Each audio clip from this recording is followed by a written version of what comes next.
Bonjour à tous et bienvenue dans ce nouvel épisode de mon PEA à dividende pour le mois de juin 2021. On va commencer sans plus tarder avec la présentation de mon portefeuille pour le mois de juin. Le portefeuille est constitué de BNP Paribas pour 80 parts, Sanofi pour 50 parts, Total pour 80 parts, Danone pour 67 parts, Orange pour 131 parts, Crédit Agricole pour 128 parts, Eutelsat pour 144 parts, Amundi pour 20 parts, Groupe Guillain pour 100 parts, Hermès pour 2 parts, L'Oréal pour 10 parts, ABC Arbitrage pour 310 parts, Air Liquide 35 parts, LVMH 3 parts, Vivendi 55 parts, Nexity 50 parts, Biomérieux 15 parts, Rubis 40 parts, Nacon 200 parts, GTT 35 parts, Admicom 25 parts et Talenom 150 parts. Pour ceux qui ont remarqué, il y a quelques lignes qui ont changé, mais je vais revenir dessus juste après. On va d'abord aller voir une des parties les plus intéressantes de ce PEA, donc l'historique des dividendes. Donc pour la période de juin, j'ai reçu 58 euros de dividendes d'Amundi, 96,25 euros d'Air Liquide, Action Air Liquide que je viens de passer au nominatif, donc j'aurai la prime de fidélité dans 2 ans, une fois que 2 années civiles complètes seront passées, 88,8 euros de BNP Paribas, 100 euros de Nexity, 89,5 euros de GTT, 9,30 euros de Biomérieux et enfin 96 euros de Crédit Agricole. Je vais encore avoir quelques dividendes là dans les prochains jours que je vous présenterai lors du prochain PEA dividende, notamment celui d'Orange. Donc le total des dividendes pour la période de juin s'élève à 537,85 euros, ce qui est honnêtement une très belle somme. Et ce qui porte le total des dividendes reçus du portefeuille à 1064 euros. Donc on a passé la barre des 1000. Maintenant aussi on était entré dans une période où beaucoup d'entreprises versaient leurs dividendes. Ça devrait se calmer dans les prochains mois. Même si on aura toujours les dividendes des entreprises telles que Total. Je vais maintenant passer dans la partie achat et vente du PEA. Donc il y a eu quelques mouvements à ce mois de juin. Notamment, j'ai commencé par acheter 50 actions du groupe Guillain que je vous ai présenté en vidéo. N'hésitez pas à aller voir la vidéo sur ma chaîne. C'est une de mes fortes convictions pour les prochaines années, tout simplement. Donc j'ai acheté 50 actions pour un PRU de 24,65 euros et pour un total de 1232 euros, ce qui nous donne un impact positif sur la rente de 45 euros. Le 26 avril, j'ai acheté 15 parts de GTT pour 67,65 euros par part, ce qui nous donne un impact positif sur la rente de 71,85 euros. Le 31 avril, j'ai aussi rentré 50 nouvelles actions du groupe Guillain. Je viendrai sur la partie analyse technique du groupe Guillain juste après, pour un PRU de 25,20 euros et un impact à nouveau positif sur la rente de 45 euros. J'ai aussi rajouté une ligne pour le Crédit Agricole, car le Crédit Agricole proposait tout simplement une souscription en action pour le dividende. Donc c'est ce que j'ai choisi. Donc à la place de mon dividende, Crédit Agricole m'a versé 8 actions, m'a attribué 8 nouvelles actions, ce qui nous fait un petit impact positif, mais on va pas dire non, de 6,40 euros sur la rente.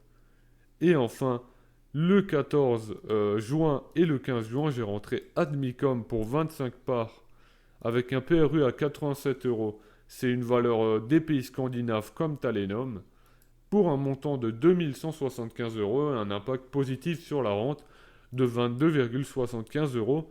Et enfin, Talenom que j'ai rentré le jour où je tourne cette vidéo pour 150 parts à 14,86 euros pour une somme de 2229 euros et un impact positif sur la rente de 22,5 euros. Le total des mouvements de ce mois s'élève à presque 8000 euros, ce qui est assez conséquent pour des marchés aussi hauts, mais je pense à titre personnel que tout simplement d'abord le groupe Guillain est une entreprise sous-valorisée, donc je ne me fais pas de soucis là-dessus. GTT est revenu sur des niveaux abordables, hein. On abordera tout ça juste après dans la partie analyse technique des valeurs que j'ai rentrées en portefeuille. Et on retrouve aussi Admicom et Talenom, qui sont des entreprises scandinaves, hein, que j'aime beaucoup, que j'ai découvert en analysant quelques valeurs scandinaves. N'hésitez pas à me dire en commentaire si vous voulez une analyse de ces valeurs, hein. C'est des entreprises qui, selon moi, sont très très intéressantes. Au vu de leur marge, au vu de leur croissance et au vu de leur perspective de croissance, tout simplement. J'ai encore un paquet de liquidités. Je pense même que je vais potentiellement mettre des stop-loss sur les valeurs du luxe, par exemple, même si ce n'est pas mon habitude. Mais on a quand même une très grosse envolée ces derniers temps, ces mêmes valeurs qui sont très bien valorisées. Ce sont des entreprises très rentables, hein, ça il ne faut pas l'oublier, mais selon moi elles sont beaucoup trop valorisées. Je vais maintenant me rendre tout d'abord sur l'analyse technique du groupe Guillain. Donc voilà l'analyse technique que j'avais faite du groupe Guillain. Donc tout d'abord une tasse avec anse inversée, ce qui nous donnerait un potentiel objectif à 31,30 €. Ça j'en avais déjà parlé dans ma dernière vidéo. Et j'ai aussi rajouté un canal haussier, hein, qui a fait justement le support de ce canal a fait office de support lors des dernières séances. Donc on peut voir en hebdomadaire, hein, ce serait la même chose en journalier, que le cours du groupe Guillain est venu taper plusieurs fois sur ce support. Et je suis rentré une première fois juste ici, là sur cette première mèche basse, et une deuxième fois sur la mèche de la fin de semaine dernière. Donc comme dit, je pense, hein, que le groupe Guillain est une entreprise sous-valorisée avec un très beau potentiel de multibagger à long terme et même de croissance à long terme. La deuxième valeur que j'ai renforcée lors de la période de juin, c'est tout simplement GTT. GTT qui est venu toucher un très gros support de long terme, hein, de long terme parce que c'est un support qui est présent depuis 2018, qui avait d'abord fait office de résistance, on l'a cassé, qui maintenant fait office de support. GTT, une très belle valeur avec de très belles marges. Je pense que les résultats 2021 ne vont pas être aussi bons que ceux de 2020. Et la deuxième grosse raison de cette baisse sur le support de GTT, c'est tout simplement Engie, qui est l'actionnaire majoritaire de GTT, a annoncé qu'ils allaient vendre une partie de leur part. Donc ça a fait peur aux investisseurs, hein, mais moi je suis confiant dans la valeur et j'en profite quand la valeur baisse pour l'avoir à des prix plus intéressants. Troisième valeur que j'ai renforcée ce mois-ci, que j'ai même rentré en portefeuille, hein, sans la renforcer, Admicom. Donc comme dit, hein, si vous voulez une analyse de cette valeur, n'hésitez pas à me le dire en commentaire. Donc Admicom qui est une très belle valeur selon moi, avec un support présent sur cette zone en bleu. Je suis rentré à 87 €, donc c'est tout en haut du support. Je pense qu'on pourrait même potentiellement venir toucher ce support en vert, mais je voulais tout simplement pas louper mon entrée sur le titre. On est aussi revenu sur les niveaux d'avant Covid et selon moi c'est une occasion à pas louper. Pour un investisseur long terme, et c'est quand même un profil d'investissement assez risqué, car c'est une petite entreprise et elle est très très bien valorisée à nouveau. On peut aussi voir sur le RSI qu'on aurait potentiellement un niveau de support sur les 40, affaire à suivre dans les prochaines semaines. En autre valeur que j'ai acheté juste aujourd'hui, le jour où je tourne cette vidéo, le mardi 15 juin pour ceux qui se demandent, donc c'est Talenom. Talenom que j'ai acheté sur une cassure d'une figure technique, hein. Donc on a cassé ce niveau de résistance. On vient potentiellement faire un pullback aujourd'hui et c'est pour ça que je suis rentré dessus. C'est d'abord une entrée sur un point technique, pourquoi pas pour faire un swing trading dessus.